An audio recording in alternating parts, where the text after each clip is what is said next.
시편 51편은 내용도 내용이지만 내용 들어가기 전에 가로에 있는 다윗이 밧세바와 동침한 후 선지자 나단이 그에게 왔을 때에 라고 기록을 해놓고 있습니다. 어떤 학자는 이제 압살롬이 죽은 뒤에 이 시편을 썼을 거다라는 분도 계시고요. 바로 썼을 거다라고 하시는 분도 있습니다. 근데 아마 선지자 나단이 왔다 간 뒤에 바로 이 시를 쓰지 않았는가 저도 그렇게 생각이 됩니다. 그렇게 기록도 해놓아 있으니까. 근데 이 내용을 가지고 정말 다시 한번 통회하고 다시 한번 절실하게 기도했던 것은 압살롬을 잃고 나서가 아닐까 생각이 됩니다. 사람은 고난을 만나야 진심으로 자신을 돌아보는 사람이 되기도 합니다. 형통한 날에는 기뻐하고 공고한 날에는 생각해라, 되짚어보라, 너희 자신을 돌아보라 라는 말처럼 하나님은 이 두 가지를 병행하신다 라고 말씀하고 있습니다. 기뻐한 일만, 즐거운 일만 가득하면 하나님을 잘 섬길 것 같은데 우리 인생은 그렇지 않아요. 우리가 기도하고 우리가 바라는 것은 기쁜 일, 복된 일, 형통한 일을 위해서 기도하지만 하나님은 이 두 가지를 병행하신다고 말씀하십니다. 그 이유가 기쁜 날에는 하나님을 앞에서 기뻐하고 좋지만 기쁜 날만 가득하다면 우리 생각엔 하나님을 잘 섬길 것 같은데 그러지 못할 때가 많아요. 그래서 성경은 나로 부하여서 하나님을 모른다 교만하지 않게 해주시고 또 너무 가난해서 도둑질해서 하나님의 이름을 망령되이 일컫지 않는, 그래서 이 중도를 원하는 전도서인가요? 잠언에 있는 내용처럼 솔로몬은 그렇게 표현을 해놨습니다. 근데 우리 인생은 많은 것을 가졌음에도 불구하고 하나님을 의지한다면 그거보다 더 좋은 축복은 없습니다. 축복을 받는 것이 더 중요한 게 아니라 그 축복을 감당하는 믿음이 더 중요하기 때문에 그렇습니다. 오늘은 제목을 회개라고 제목을 정해봤어요. 인생에 있어서 가장 중요한 게 무엇일까? 여러 가지가 있겠죠. 제일 중요한 건 하나님이고 그 다음엔 돈이겠지요. 그 다음엔 자식들도 있고 가정도 있겠지요. 신앙생활함에 있어서 여러 가지가 있겠지만 우리 인생에 있어서 항상 마음에 자신을 돌아봄에 있어서 빼놓지 말아야 될 것이 죄라는 거예요. 인생은 죄에 얼룩져 있고 죄가 우리의 삶을 주관하고 죄로 가득한 것이 인생이에요. 근데 그 죄를 어떻게 다룰 것인가? 그를 어떻게 직면할 것인가? 제일 안 좋은 방법은 정당화하는 거예요. 합리화하는 거예요. 그게 가장 나빠요. 합리화 속에는 남의 탓이 들어가 있습니다. 문제를 만나면 보통 사람들은 세 가지 탓을 합니다. 자신 탓을 하든지 남의 탓을 하든지 하나님 탓을 하든지. 어떨 때는 자신의 탓을 해야 되고 어떨 때는 사람의 탓을 해야 되는데 우리는 나를 탓해야 될 때에 다른 사람을 탓할 때도 있고 다른 사람이 잘못한 것을 지적해줘야 되는데 자존감이 낮은 사람은 자기 잘못이라고 괜히 자존감에 의해서 자기만 괴롭히는 사람도 있고, 그래서 문제를 똑바로 봐야 됩니다. 목사님이 자주 얘기를 합니다만은 특히 여자분들은 이 정당화하는 게 남자들보다 더 심해요. 남자들은 문제를 만나면 사실을 보고 객관적으로 보고 그 문제가 원인이 뭔지를 봐요. 근데 여자들은 사실이 뭔지를 보는 게 아니라 남의 탓을 먼저 찾습니다. 그것은 아담과 하와부터 시작됩니다. 하와에게 먼저 말을 했더니 하나님께서 만들어주신 뱀이 날 꼬셨습니다. 잘못했습니다 그러면 될 텐데 당신 때문입니다 이거예요. 하나님 때문입니다. 하나님이 만들어주신 뱀이 나를 유혹한 것뿐입니다. 너는 왜 먹었냐 그랬더니 하나님께서 만들어주신 이 여자가 내게 줘서 먹었습니다 이래요. 그 자리에서 하나님 죄송합니다. 잘못했습니다. 먹으면 하나님같이 된다는 욕심에 제가 먹었습니다. 이런 회개를 한 게 아니다 이 말입니다. 목사님이 자주 얘기합니다마는 남녀가 섬으로 여행을 갔습니다. 요즘은 뭐 다리도 많고 배도 많아서 그런 일이 거의 없습니다만은 남자가 이 여자를 너무 마음에 들어서 결혼하고 싶어서 술을 썼어요. 배가 있는 척하고 들어갔다가 배가 끊기는 시간 5분 전에 부두로 나오는 거예요. 그러면 배가 끊기지요. 그럼 어떻게 해요? 방을 거기서 잡아야죠. 밖에서 잘 수는 없잖아요. 민박을 잡고 함께 밤을 보내고 어쩔 수 없이 이제 결혼을 하는 그런 상황에서 남자는 마음속에 무엇을 기억에 담고 있냐면 내가 의도적으로 그 여자를 그렇게 했다. 그러니까 내가 나쁜 의도로 참 바른 마음으로 했어야 되는데 난 참 나쁜 사람이야. 이런 마음을 갖고 평생 살아요. 근데 여자는 사실은 여자도 그 시간에 거기 들어가면 배가 끊긴다는 걸 알았어요. 그런데 나중에 기억은 어떻게 해놓느냐. 그놈이 날 거기 데리고 갔어. 이것만 기억을 해놔요. 자기가 알고 들어간 건 싹 지웁니다. 아주 나쁜 거예요. 그래서 여자들이 신앙생활 할 때 하나님 앞에 당당합니다. 왜? 잘못한 게 없거든요. 난 잘못한 게 없어요. 내 기억에는. 그래서 하나님 그러면 하나님이 오냐 왜? 가장 안 좋은 것이 정당화하는 거예요. 문제를 똑바로 볼 줄 알아야 돼요. 하나님 앞에 회개할 줄 알아야 합니다. 여기 인생이란 죄로 얼룩져 있어요. 하루라도 죄를 안 짓고 살 수 없습니다. 근데 우리 사람들이 잘 살고 많이 배워지고 이러다 보니까 사람들이 더 악해졌음에도 불구하고 사람들은 생각할 때 자기가 더 의로워졌다라고 생각하고 사는 것 같아요. 예전에는 조금만 잘못해도 그게 죄라는 걸 알고 누가 뭐라고 하면 그걸 받아들이고 수용했는데 지금은 누가 말을 해도 그 말을 듣지 않습니다. 여러분 지금 설교를 들을 때는 들어요. 듣지요 라고 생각을 하지만 여러분 실장 생활에서 여러분에게 누군가가 그냥 그거 왜 그러십니까? 라고 말을 했다고 쳐보세요. 여러분이 그걸 미안합니다 이렇게 나올 것 같아요? 절대 안 그런다고요. 요즘 국가에서 단속하는 것 중에 하나가 뭐냐면 난폭운전, 보복운전입니다. 근데 나는 그거를 물론 그것도 이제 경찰들이 전후좌우를 다 따지겠지만 사실은 보복운전을 하는 사람들이 왜 보복운전을 하는가? 그 원인을 제공한 이유가 있을 거란 말이에요. 뭔가 저도 운전을 하면 알지만 정말 갑자기 끼어들어서 생명의 위협을 느낄 때가 있어요. 그러면 사람 생각해 보세요. 내가 죽을 뻔했는데 화가 안 나는 사람이 어디 있어요? 쫓아가서 막 삿대질하는 건 당연한 거예요. 욕하고. 그게 요즘은 도가 지나쳐서. 근데 그게 뭡니까? 내가 그 정도는 네가 생각할 때 내가 그 정도 한 거는 정당하다 이거예요. 예전 같았으면 정말 20년 30년 전에는 죄송합니다 못 봤습니다 뭐 이렇게 한마디만 하면 끝날 걸 사과를 안 해요.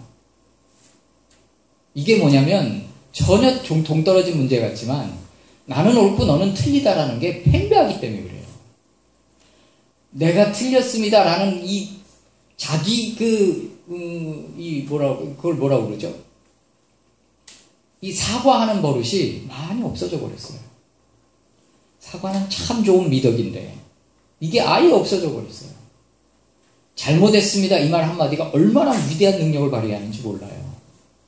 특히 여자들이 운전하다 보면 여자들이 공간 감각이 떨어지는 건 사실이에요.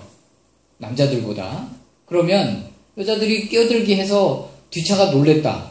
그럼 앞차가 덩 하고 옆으로 와서 신호 걸렸을 때 옆에 딱 쓰잖아요. 그럼 창문 딱 내리면 여자는요 아무리 매주 진짜 얼굴 폭탄이 아닌 이상은 창문 내리고 죄송합니다 이러면요 내가 못 봤어요. 그러면요 남자들이 99%는요 한마디 하기는 하지만 여자기 때문에 그럼 그렇지 하고 미안합니다 말 한마디로 이미 다 보상이 되는 거예요. 자기가 생명의 위협을 느꼈어도 여자구나. 참 집에 가서 소뚜껑 운전이나 하세요. 요즘은 그런 사람도 없지만 왜 나와서 핸들 운전하고 계십니까? 라고 그렇게 안 합니다. 근데 사과가 그렇거든요. 거기서 여자가 무섭다고 창문도 안 내리고 운전대 붙들고 있으면요, 남자는 자기를 무시한다고 생각을 해요. 특히 여자가 더 좋은 차를 타고 있을 때, 아가씨가 날 무시하네? 막 이러면서 이제 막 화가 더 올라가는 거죠. 사람은 자기 잘못을 인정할 줄 아는 사람, 자기가 뭘 잘못할 줄 빨리 알고 그것을 수정할 줄 아는 사람이, 그 사람이 사람들에게 인기가 있습니다. 사람은 잘못을 안 하고 살 수는 없어요. 저도 마찬가지예요. 근데 요즘 사람들은 이 자기 잘못을 인정하는 게 너무 없어졌어요. 사람들이 그만큼 악해지고 강해지고 세졌어요. 자기가 제일 옳고 자기가 제일 강하고. 사람들 관계에서는 예의가 필요합니다. 사단과 인간과의 관계에서는 우리는 무조건 담대해야 돼요. 이의와를 막론하고 담대해야 돼요. 그러나 인간과 인간관계는 무조건 담대할 수가 없어요. 내가 뭘 잘못했을 때는 거기에 대한 예의를 갖추고 사과를 해야 돼요. 자식이, 요즘 심리적인 부분이 많이 발달되어 있기 때문에 자식이 삐뚤어진 자식들을 보면 그 부모의 영향이 큽니다.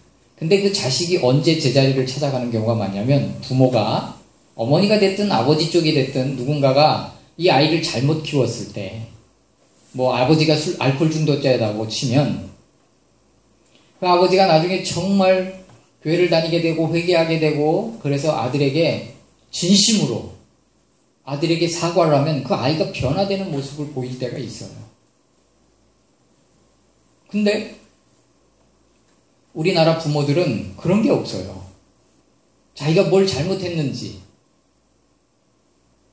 외국 영화를 보면 나이 많이 먹어서 아버지가 아들한테, 그러니까 둘이 사이가 너무 안 좋아요. 아들과 아버지가. 그런데 아버지가 죽기 전에라든지 뭐 어떤 계기가 돼서 아버지와 만났을 때 피할 수 없는 그 상황에서 아버지가 아들에게 정말 진심으로 사과하면 그 관계가 회복되는 내용들을 종종 보게 됩니다. 이것을 불안노서원에서 나온 책에 보면, 남자입니까? 라는 책에 보면 이렇게 표현해 놓고 있어요. 아들이 삐뚤어져 있는데 아버지가 교회를 다니면서 목사님한테 상담을 요청했답니다. 왜 아들이 이렇게 변화되지 않는지 모르겠다고. 우리 부부가 그렇게 기도하고 우리 부부가 그렇게 애쓰는데 아이가 고등학생인데 오토바이로 타고 다니면서 범죄하고 나쁜 짓만 하고 다니고 참 골칫거리고, 목사님이 기도하겠다고 그러고 이제 기도하는데, 그리고 이제 일주일 기도하겠습니다 하고 이제 목사님이 기도 제목을 적어놓고 이제 기도를 하려고 하고, 이제 부모님들을 보내드려야 되니까 보내기 전에 잠깐 기도해야 할 거 아니에요. 근데 기도를 하는데 목사님 마음에 그게 강하게 오더래요. 기도하려고 하는데 하나님이 그 마음을 주시더랍니다. 집사님, 혹시 집사님이 젊었을 때, 그 아이가 어렸을 때 집사님이 이런 분 아니셨습니까? 아니, 어떻게 하셨어요? 내가 기도해드리는 거 좋지만 그 전에 먼저 가서 아이 방에 올라가서 아이에게 사과를 하십시오. 하나하나 다 기억해서 아이한테 뭘 잘못했는지 잘 생각해보고, 가서 말하기가 어려울 것 같으면 간단하게 메모라도 해서 뭘 잘못했는지 한번 써갖고 최소한 10가지 이상을 써서 아들한테 사과를 하고 오십시오. 그러면 그때부터 제가 기도를 해드리겠습니다. 그날은 아이가 안 들어왔어요. 그 다음날 애가 들어왔는데, 아이가, 고등학생이 술이 완전히 취해가지고 들어왔는데 아버지가 따라 올라갔죠. 아들 방으로, 2층으로. 문을 닫고 이제 의자를 끌어당겨 앉아서 침대에 앉아있는 아들 앞에 앉아서 말을 꺼내야 되는데 무슨 말부터 꺼내야 될지 모르는 거예요. 그런데 하나하나 이제 그 아이가 어렸을 때 자기가 어떻게 했는지를 하나하나 말을 하기 시작하는데, 누가 먼저 우냐면 자식이 먼저 우는 게 아니에요. 아버지가 먼저 울어요. 그리고 자식도 울고 둘이 부둥켜 안고 울어요. 그리고 둘이 화해하고 그 다음부터 아이가 변화돼요. 아닐 수도 있지만 이 사건이 왜 중요하냐면, 기독교 이론에서 이게 맞는지 틀리는지 정확히 모르겠습니다. 그런데 이 아이가 왜 이 죄악에서 못 벗어났냐면 아버지를 용서하지 않은 거예요. 그 용서하지 않은 죄가 그 아들을 붙들고 있었던 거예요. 마음속에 항상 그게 있던 거예요. 자기를 술 먹고 때리던 아버지, 나에게 냉담하던 아버지, 내가 필요한 용돈을 주지 않고 술만 먹던 아버지, 엄마를 때리던 아버지, 뭐 이런 게 용서가 안 되고 여기 으무러져 있던 것이 자기가 그렇게 살고 있는 자신이 돼버린 거예요. 이걸 묵상의 법칙이라고 하는데요. 요즘은 그런 게 별로 없습니다만은 요즘은 오히려 시어머니가 시집살이를 하죠. 예전에는 시집살이를 하면 며느리들이 무슨 마음을 갖고 사냐면 내가 나중에 아들을 낳고 그 아들이 결혼을 해서 며느리를 데리고 오면 나는 그 며느리한테는 잘해줘야지 하면서 시집살이를 하고 사는데 웃기는 건 아들이 커서 장가 가서 며느리를 데리고 오잖아요. 자기 시어머니 뺨치게 자기도 똑같은 짓을 해요. 왜? 이걸 묵상의 법칙이라고 그래야 돼요. 우리는 예수 그리스도를 바라보고 예수 그리스도를 묵상하고 예수 그리스도를 본받아야 되는데 이 여자는 시어머니를 보고 항상 묵상한 거예요. 저런 시어머니는 되지 말아야지. 저런 시어머니는 되면 안 돼.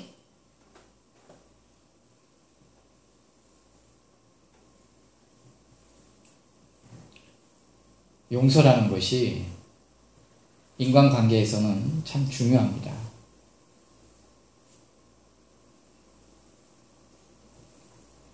오늘은 이런 부분을 다루려고 했던 게 아니고요.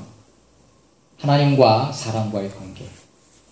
사람과의 관계는 예의가 필요합니다. 사과할 줄 알고 자기를 인정할 줄 아는 사람들이 되기를 바랍니다. 할렐루야. 그 다음에 문제가 뭐냐면 하나님과 인간과의 문제예요. 사람이 사람에게 잘못했어도 하나님께 잘못한 것이고 사람이 하나님께 잘못했으면 하나님께 사과하고 하나님께 회개하고 하나님께 용서를 구해야 돼요. 성경에 나온 위대한 인물들은 자신이 얼마나 큰 죄인인지를 알았던 인물들이에요. 다윗을 보면 위대한 왕이고 성군이에요. 그럼에도 불구하고 그의 인생은 죄로 얼룩져 있어요. 그의 인생은 참 성경에서 어떤 학자가 현실에 뿌리박은 영성 다윗이라는 책을 쓰신 분은 이렇게 표현해놨어요. 다윗의 인생에 독특한 점이 있는데 그게 뭐냐면 기적이 하나도 없다는 거예요. 여호수아는 해를 멈추게 하고 뭐 이런 선지자들은 뭐 하늘에서 불이 떨어지게 하고 막 이랬는데 이 불이 떨어진 선지자보다 훨씬 전에 있던 왕이 다윗 왕이에요. 그런데 다윗 왕이 인생에 있어서 얼마나 많은 싸움을 했고 얼마나 많은 승리를 했습니까? 그런데 기적 같은 기적은 한 번도 없다는 거예요. 딱 한 번 그런 내용이 있는데 뭐냐면 하나님이 이렇게 말씀하셨어요. 내가 바람을 불면 저 나무가 이렇게 무슨 이파리들이 막 흔들리는데 그 소리가 사람들 슥슥 지나가는 소리처럼 들리게 할 거니까 너는 뒤로 들어가서 공격해라. 이거는 기적이라고 볼 수 없어요. 그러니까 다윗의 일생에서는 기적이 한 번도 없다는 거예요. 두 번째, 다윗은 가장 인간적인 사람이에요.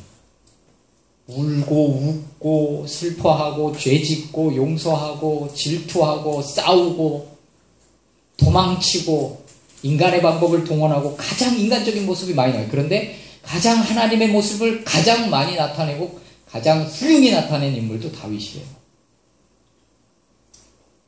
근데 그 다윗 일생에 있어서 그는 정말 하나님의 모습을 많이 보여줬어요.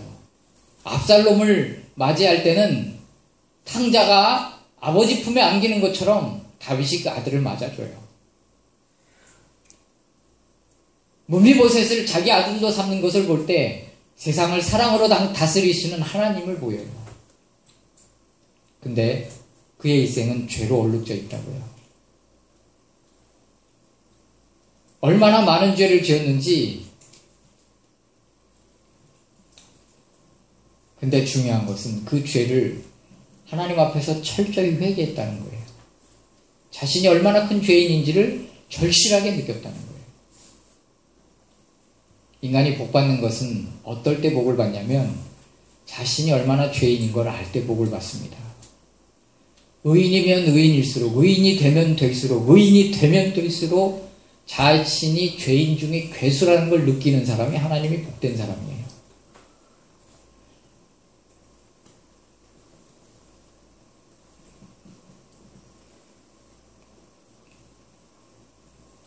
베드로는 주님을 처음 만났을 때 이미 그 전에 만났어요.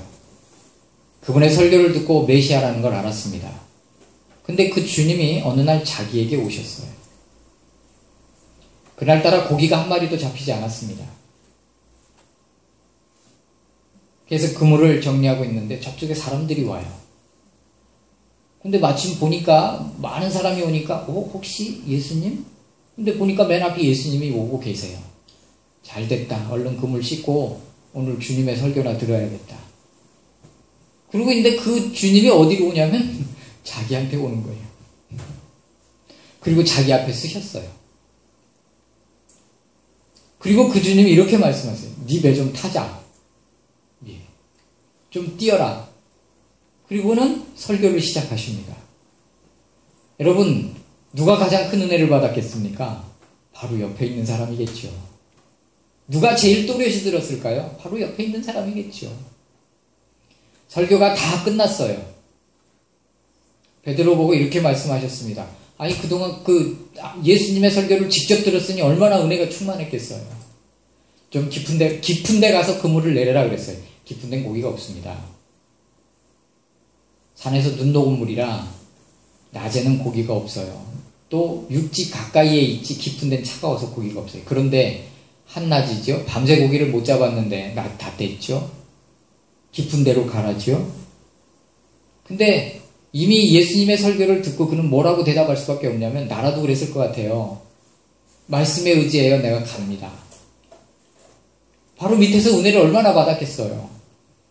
가서 내리니까 그때까지도 못 믿었나 봐요. 근데 내리고 끌어올리는데 그물에 고기가 하나 가득 잡힌 거예요. 평생을 고기잡이 하던 그가 한 마리도 못 잡다가 그냥 갔는데 잡힌 거예요. 그래서 그때 그가 한 말이 뭡니까? 무릎 딱 꿇고 나는 죄인입니다. 나를 떠나십시오. 이게 인간의 기본이에요. 하나님을 만나면 자신의 잘한 걸 드러내는 게 아니라 자신의 부족함을 드러내는 인간이 복된 인간이에요. 그때 주님이 그를 부르세요. 이후로는 네가 물고기 잡는 어부였지만 앞으로는 네가 사람 낚는 어부가 될 것이다. 자신을 의인으로 볼 것인가 자기 자신을 죄인으로 볼 것인가.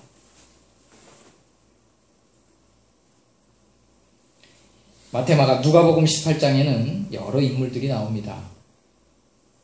누가복음 18장은 전체가 다 은혜에 대한 이야기입니다. 한 4부류의 사람이 등장을 하는데요. 첫 번째는 재판장과 과부가 나옵니다. 근데 그 재판장은 하나님을 상징하는데 재밌게 표현하셨습니다. 불의한 재판관이라고 표현해 놓으셨어요. 과부가 와서 계속 자기의 억울함을 들어달라고 호소하니까 사람을 무시하고 과부 정도는 에이. 그런데 이 사람이 자꾸 증거를 들이대면서 하니까 귀찮아서 들어줘야겠다. 이게 하나님이다 이 말이에요. 이게 은혜다 이 말이에요. 두 번째 등장하는 인물들이 누구냐면 바리새인과 세리예요. 성전에 같이 올라가요. 떨어져서 갔겠지요. 서로 신분이 뭔지 몰랐겠죠. 그러나 바리새인들은 입는 옷이 있어요. 그러니까 이 사람은 바리새인이고 저 사람은 평범한 사람이라고 생각을 했겠죠. 같이 올라갔는데 바리새인은 성전 맨 앞에 와가지고 큰 소리로 나는 11조 하고 뭐 금식도 하고 뭐 하면서 하나님께 이렇게 기도를 했어요. 서서. 그런데 세리는 고개도 못 들었어요. 아마 문 입구에 있었을지도 못 들어갔을지도 모릅니다. 그러면서 가슴을 치며 나는 죄인입니다 그랬어요. 그랬더니 예수님 뭐라고 하셨어요? 저 세리가 의롭다함을 받고 갑니다. 그 다음에 마지막에 등장하는 인물이 누구냐? 소경이에요. 그 중간에 누가 등장을 하냐면 부자 청년이 등장합니다. 부자 청년은 뭐라고 했냐면 내가 무엇을 하여야 영생을 얻을 수 있습니까? 질문이 틀린 거예요. 예수님 대답이 그를 사랑하여 대답하사. 무슨 말이냐? 그의 선행을 제가 어려서부터 뭐 다 했다 이거예요. 율법을 지키며 노력하며 살아왔다 이거예요. 그러니까 주님이 그거를 알았어. 하나님이신데 그거 모르시겠어요? 그 청년을 보시고 사랑하여 가라사대. 그게 맞단 말이에요. 그 말이. 네 있는 재물을 다 팔아 가난한 자들 나눠주고 나를 따르라 그랬어요. 왜냐하면 이 청년이 잘못된 질문을 한 거예요. 구원은 은혜로 얻는 거지 뭘 해서 얻을 수 있는 게 아니거든요.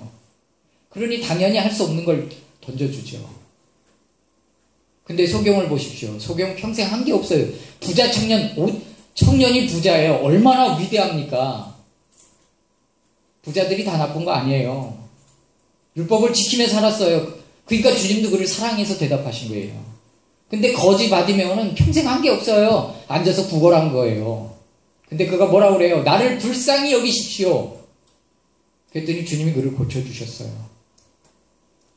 사실 우리가 성경을 그냥 보니까 그렇지 사실 객관적으로 놓고 보면 이 부자 청년을 도와주셔야지 거지 바디메오는 뭐 한 게 없는데 근데 이게 은혜라니까요. 뭘 한 게 없어요. 그냥 주님께 구할 뿐이에요. 뭘로 얻을 수 있어요? 뭘 해서 얻겠다는 게 그게 물론 하나님의 축복은 심고 가꾸고 그리고 거두는 거예요. 하나님은 이용당하시지 않는 분이에요. 교회를 통해서 하나님 축복하시기 그게 하나님의 법칙이에요. 그러나 자신이 의인이라고 생각하는 바리새인이 나쁜 사람이 아니에요. 그렇게 살아야 돼요. 그런데 세리가 왜 하나님 앞에 자신이 죄인인 걸 알기 때문에 그래요. 목사님이 종종 하는 예화가 있잖아요. 네? 최근에 제가 인터넷을 보니까 서울의 어떤 교회에 대한 내용이 나오더라고요. 그 대법원하고 서울중앙법원, 지방법원의 그 사이에 이제 있는 교회인데, 뭐 이렇게 얘기하면 다 아실 거예요. 무슨 교회인지는. 이제 거기 목사님이 이제 새로 부임하고 그 목사님이 이제 담임이 되셔 이제 하는데, 사모님하고 여행을 가는 2,300만 원을 교회 재정에서 내고, 점심은 목사님 점심 한 끼가 250만 원인가 뷔페 불러서 점심 드시고, 옛날에 옥하는 목사님 계실 때는 그런 거 전혀 없었거든요. 근데 그런 걸 사실인지 아니면 누군가가 허위로 유포한 건지는 잘 모르겠지만 악의적으로 그럴 수도 있겠지요. 그런 모습을 보면서 참 할 말을 제가 지금 못하네요. 근데 여러분, 성도가 한 200~300명만 돼도요, 목사님은 황제처럼 사십니다. 외제차 끌고 다니고. 그걸 나쁘다고 하는 게 아니에요. 자기 양을 돌아보면서 양들이 다 복되게 받아서 자기가 그렇게 누린다면 그게 참 큰 축복이에요. 하나님이 주신 축복을 누리지 말라는 얘기가 아니에요. 그런데 차라리 그렇게 200~300명 목회하면서 얼마나 능력이 있으니까 그렇게 하겠지요. 어느 정도. 그리고 자기의 삶이 경건하고 거룩하니까 하나님이 그 정도의 양을 붙여주셨겠죠. 그렇지만 그렇게 살고 자기가 최고의 의인인 줄 알고 착각하고 사는 것보다는 차라리 술을 아직도 못 끊는 목사가 한 달에 한 번씩 몰래 KTX 타고 부산까지 가서 몰래 술 먹고 술 깨고 그 다음날 올라와서 하나님 앞에서 자기의 연약함 때문에 눈물을 흘리는 목사님이, 그런 목사 있지도 않겠지만 차라리 그 목사님이 낫습니다. 내가 이 말을 잘못 전하면 목사님이 이단돼요. 근데 내가 무슨 말을 하고자 하는지는 다 이해하시지요? 여러분, 자신을 의롭다고 생각하지 마십시오. 자신을 깨끗하다라고 생각하지 마십시오. 자신이 죄인이라고 생각하고 부족한 사람이라고 생각하고 하나님 앞에 기도하는 사람을 하나님 축복하세요.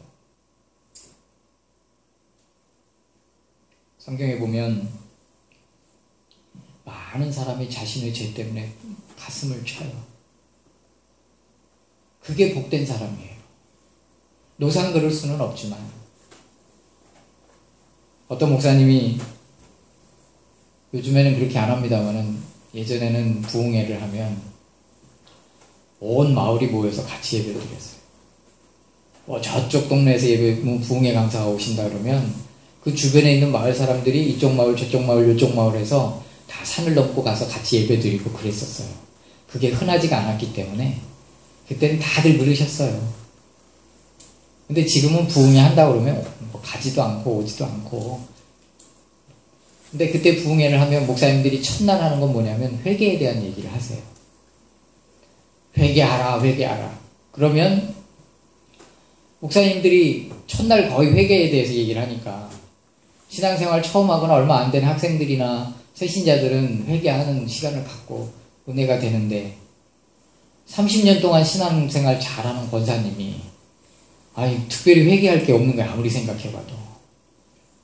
25년 전에 새벽 예배 끝나고 가다가 철이네 집에 그 호박이 참 잘 익은 게 많이 열렸길래 오늘 호박 넣고 된장국 끓여서 우리 남편 먹여야겠다고 호박 하나 따갖고 간 게 그게 마음에 걸려가지고 회개하고 또 회개하고 30년 25년이 지난 뒤에 또 부흥 강사 와서 또 회개하라고 그러니까 그거 말고 왜 죄가 없겠느냐마는 예를 들자면 그 호박 따먹은 걸 또 회개하고 있으니까 부흥 강사 목사님이 그걸 얘기하세요.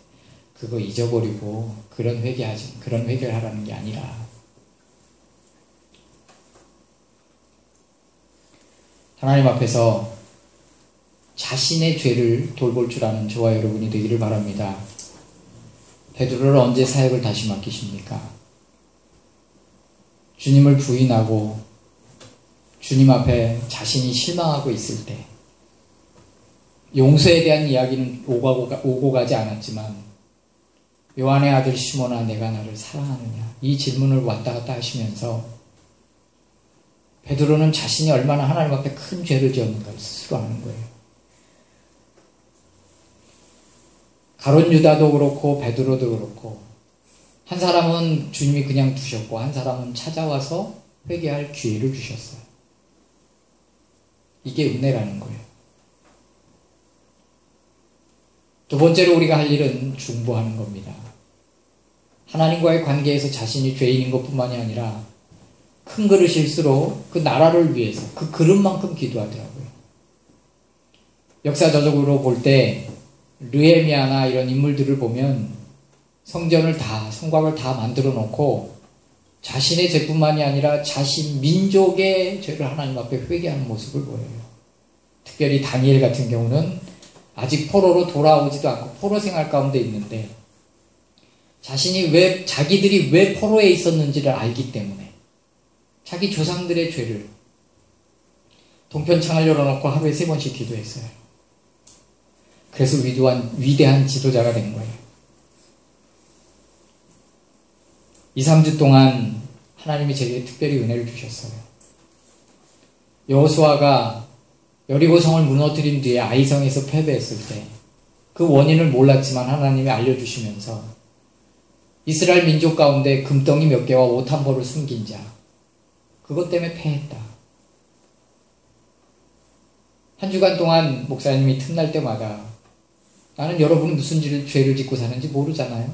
그래도 목사님이 느끼는 것 하나님 앞에 중보하고 물론 제일 먼저는 저 자신을 위해서 기도하고 우리 식구들 아내와 아들과 딸의 허물을 하나님 앞에 기도하고 우리 교회 식구들 하나하나 생각나는 대로 허물을 하나님 앞에 하려 용서해 주시고 저들의 삶을 복되게 해달라고 난 한 주간 참 은혜가 많이 됐어요. 그리고 나서 하나님이 이제 전군을 이끌고 가서 아이성을 취하라. 느헤미야도 성전이 다 지어지고 난 뒤에 성곽과 성전이 다 지어지고 난 뒤에 하나님 앞에 감격해서 무릎 꿇고 기도할 때 자기 자신의 죄, 자기 아비의 죄 그리고 이스라엘 민족의 죄를 고백하는 것을 회개하는 것을 볼 때 여러분 중보해야 되고 이 나라가 작년에는 배가 뒤집어져서 그렇게 됐고 올해는 메리스가 이렇게 메리아스인지 뭐 하여튼 그거 다 우리가 기도해야 돼요.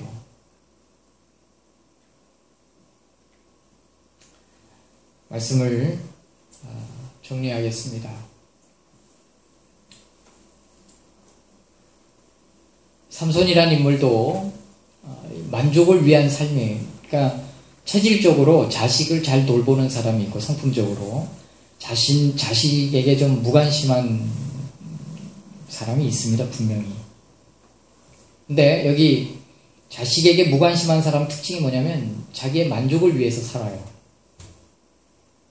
근데 저를 보세요. 삼손 같은 경우는 만족을 찾아 사는 삶이에요. 게임을 좋아해요. 이기는 그 기쁨을 그러니까 결혼식장에서도 친구들하고 게임을 하잖아요. 드릴라, 그러니까 어떻게 그 시대의 최고의 목사인데 술집을 좋아하셨나 모르겠어요. 이스라엘의 술집은 재미없으셨는지 바리새인들의 기생집은 아주 꿰고 계셨어요. 그러다가 드릴라라는 여자를 아마 매력이 넘쳤을 거예요. 여러분, 매력 있는 여자는 정말 있습니다. 예뻐서 매력 있는 게 아니에요. 매력 있는 것은 그분의 인격과 성품이에요. 어쨌든 드릴라라는 인물은 그랬던 미모를 겸비한 여자였던 것 같습니다. 그러니 삼손이 혹 빠지지요. 그런데 이 여자하고 게임을 합니다. 자기도 모르게. 당신의 힘이 어디서 나오느냐? 이 머리카락이거든요. 근데 보면 조금씩 머리카락으로 다가가요. 삼손의 고백이, 답이. 처음에는 아무도 쓰지 않은 밧줄, 그 다음에는 칡넝쿨, 그 다음에는 쭉 나가다가 머리카락을 몇 가닥 섞어서 짠 새 밧줄, 이런 식으로. 슬슬 위험하게 가다가 결국에는 진심을 토하죠. 내 힘의 근원은 머리카락이다. 근데 그것 때문에 홀라당 머리카락 다 잘리고 눈까지 뽑혀요. 그리고 어디로 잡혀가냐면 소가 끄는 물매를 돌리러 가요. 그게 뭐냐면 소가 탈곡을 하는데 제자리를 돌아요. 그러면 이 물매 큰 게 끌면 빙글빙글 돌면서 거기다 곡식을 올리면 자동으로 이렇게 벗겨지게끔 하는. 그러니까 힘을 잃었어도 삼손이 장사는 장사였나 봐요. 거기서 뭐가 있냐면 아이들이 이제 견학을 오는 거예요. 블레셋 신이 이스라엘 신을 이겼다. 너희들이 한번 채찍질 해봐라. 주님의 이름이 얼마나 땅바닥에 떨어졌겠어요. 근데 사실 이런 내용은 성경에 없어요. 어떤 사람이 쓴 책인데 거기에 보면 그때서야 삼손이 참 만족을 얻는데요. 좋은 것을 보러 다녔고 좋은 것을 먹으러 다녔고 좋은 것을 느끼러 다닌 그가 그때서야 하나님을 보는 거예요. 그때서야 하나님께 기도하게 되고요. 그때서야 진정한 눈물을 흘리는 거예요.